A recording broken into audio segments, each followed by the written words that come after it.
जातक कथा गौतम बुद्ध। मगध देश के जंगलों में एक खूंखार डाकू का राज हुआ करता था। वह डाकू जितने भी लोगों की हत्या करता था, उनकी एक एक उंगली काटकर माला की तरह गले में पहन लेता। इसी वजह से डाकू को सभी अंगुलिमाल के नाम से जानते थे। मगध देश के आसपास के सभी गांवों में अंगुलिमाल का आतंक था। एक दिन उसी जंगल के पास के ही एक गांव में महात्मा बुद्ध पहुंचे। साधु के रूप में उन्हें देखकर हर किसी ने उनका अच्छी तरह स्वागत किया। कुछ देर उस गांव में रुकते ही महात्मा बुद्ध को थोड़ा अजीब सा लगा। तभी उन्होंने लोगों से पूछा, आप सभी लोग इतने डरे और सहमे सहमे से क्यों लग रहे हैं? सबने एक एक करके अंगुलिमाल डाकू द्वारा की जा रही हत्याओं और उंगली काटने के बारे में बताया। सभी दुखी होकर बोले कि जो भी उस जंगल की तरफ जाता है, उसे पकड़कर वो डाकू मार देता है। अब तक वो 99 लोगों को मार चुका है और उनकी उंगली को काटकर उन्हें गले में माला की तरह पहनकर घूमता है। अंगुलिमाल के आतंक की वजह से हर कोई अब उस जंगल के पास से गुजरने से डरता है। इन सभी बातों को सुनने के बाद भगवान बुद्ध ने उसी जंगल के पास जाने का फैसला ले लिया। जैसे ही भगवान बुद्ध जंगल की ओर जाने लगे, तो लोगों ने कहा कि वहां जाना खतरनाक हो सकता है। वो डाकू किसी को भी नहीं छोड़ता।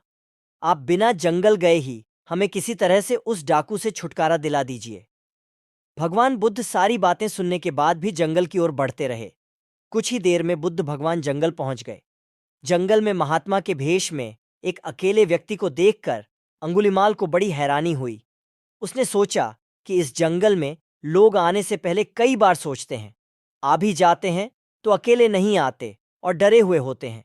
ये महात्मा तो बिना किसी डर के अकेले ही जंगल में घूम रहा है। अंगुलिमाल के मन में हुआ कि अभी इसे भी खत्म करके इसकी उंगली काट लेता हूं।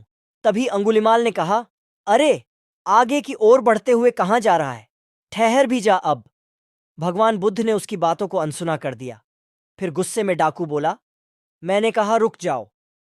तब भगवान ने उसे पलटकर देखा कि लंबा चौड़ा बड़ी बड़ी आंखों वाला आदमी, जिसके गले में उंगलियों की माला थी, वो उन्हें घूर रहा था।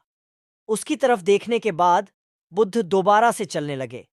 गुस्से में तमतमाते हुए अंगुलिमाल डाकू उनके पीछे अपनी तलवार लेकर दौड़ने लगा। डाकू जितना भी दौड़ता, लेकिन उन्हें पकड़ नहीं पाता। दौड़ दौड़कर वो थक गया। उसने दोबारा कहा, रुक जाओ, वरना मैं तुम्हें मार दूंगा और तुम्हारी उंगली काटकर मैं 100 लोगों को मारने की अपनी प्रतिज्ञा पूरी कर लूंगा। भगवान बुद्ध बोले कि तुम अपने आप को बहुत शक्तिशाली समझते हो ना, तो पेड़ से कुछ पत्तियां और टहनियां तोड़कर ले आओ। अंगुलिमाल ने उनका साहस देखकर सोचा कि जैसा ये कह रहा है, कर ही लेता हूं। वो थोड़ी देर में पत्तियां और टहनियां तोड़कर ले आया और कहा, ले आया मैं इन्हें। फिर बुद्ध जी कहने लगे, अब इन्हें दोबारा पेड़ से जोड़ दे। यह सुनकर अंगुलिमाल बोला, तुम कैसे महात्मा हो? तुम्हें नहीं पता कि तोड़ी हुई चीज को दोबारा नहीं जोड़ सकते हैं।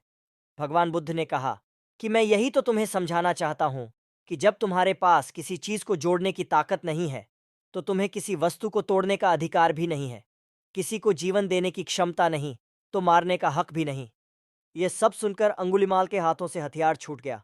भगवान आगे बोले, तू मुझे रुक जा कह रहा था, मैं तो कब से स्थिर हूं। वो तू ही है जो स्थिर नहीं है।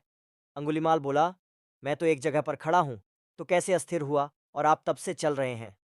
बुद्ध भगवान बोले, मैं लोगों को क्षमा करके स्थिर हूं और तू हर किसी के पीछे उसकी हत्या करते हुए भागने की वजह से अस्थिर है। यह सब कुछ सुनकर अंगुलिमाल डाकू की आंखें खुल गईं और उसने कहा, आज के बाद से मैं कोई अधर्म वाला कार्य नहीं करूंगा। रोते हुए अंगुलिमाल डाकू भगवान बुद्ध के चरणों पर गिर गया। उसी दिन अंगुलिमाल ने बुराई का रास्ता छोड़ा और वो बहुत बड़ा सन्यासी बन गया। कहानी से सीख सही मार्गदर्शन मिलने पर व्यक्ति बुराई की राह को छोड़कर अच्छाई को चुन लेता है।